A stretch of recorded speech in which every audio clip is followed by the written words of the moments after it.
అందరికీ నమస్కారం. Welcome to Jayabharat channel. Andhra రాష్ట్రంలో జరుగుతున్నటువంటి సంచలన విషయాల్లో కొన్ని మనం ముఖ్యంగా గమనించుకుంటే 2019లో జగన్మోహన్ రెడ్డి గారికి బీజేపీ ప్రభుత్వం కానీ కేంద్ర ప్రభుత్వం కానీ ఏ విధంగా అయితే సపోర్ట్ చేసి ఆనాడు ఉన్నటువంటి డీజీపీలను కానీ సిఎస్ఎల్ని కానీ మార్చే విధానంలో ఏ విధంగా జగన్మోహన్ రెడ్డికి సపోర్ట్ చేసిందో ఆ రోజు చంద్రబాబు నాయుడు యొక్క ప్రభుత్వానికి విబ్బడి ముబ్బడిగా వీళ్ళు సహాయం చేస్తున్నారు. ఇక్కడ ఎలక్షన్ సామరస్యపూర్వకంగా జరిగే అవకాశాలు లేవని జగన్మోహన్ రెడ్డి అండ్ కో ఇచ్చిన ఫిర్యాదులను ఎలక్షన్ కమిషనర్ తీసుకొని దానికి అనుగుణంగా ఇక డీజీపీలు కానీ సిఎస్ చీఫ్ సెక్రటరీలు కానీ మార్చడం జరిగింది.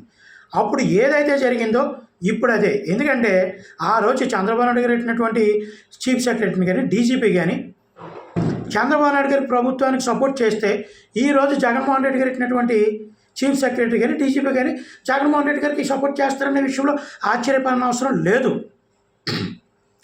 ఎందుకంటే వ్యవస్థను వాడుకోవడంలో చంద్రబాబు నాయుడు దిట్ట వాస్తవంగా చెప్పుకుంటే.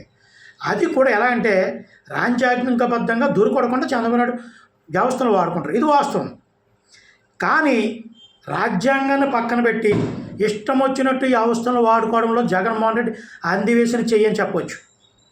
మరీ దారుణమైనటువంటి పరిస్థితుల్లో జగన్మోహన్ రెడ్డి గారి వ్యవస్థను వాడుకుంటారు.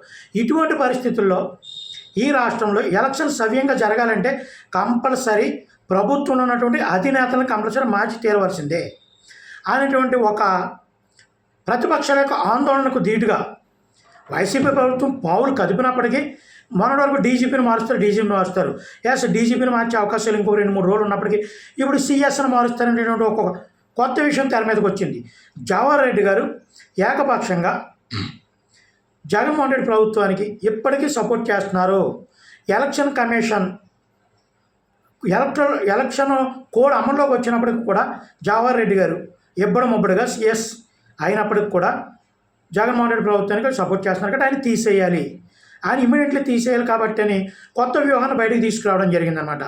దాని మీద జవహర్ రెడ్డి గారి మీద కంప్లైంట్లు జరిగింది. వాలంటరీ విషయాల్లో కానీ కొన్ని దిక్కులు పోస్టింగ్లు ఇచ్చే విషయాల్లో కానీ ఎలక్షన్ కమిషన్ ఇచ్చే ఉత్తర్వులు సరిగ్గా పాటించకపోవడం అనే విషయాల్లో పురంధేశ్వర గారు కానీ టీడీపీ వాళ్ళు కానీ జనసేన వాళ్ళు కానీ ఎలక్షన్ కమిషనర్కి ఫిర్యాదులు వెళ్ళడం జరిగింది. దీని ద్వారా జవహర్ రెడ్డి గారిని తీసేసి ఆయన ప్లేస్లో కొత్తగా ఒక వ్యక్తిని ఆయన సిసోడి అని ఒక ఆయన్ని పెడతారు అనేటువంటి ఒక వార్త ప్రచారం జరుగుతుంది. సిసోడి గారు ఎవరంటే 2019లో ఎలక్షన్ కమిషనర్ కింద చేసేవారు. ఈయన సెంట్రల్ ఎలక్షన్ కమిషనర్ అంటే మన స్టేట్లో చేస్తుండేవారు.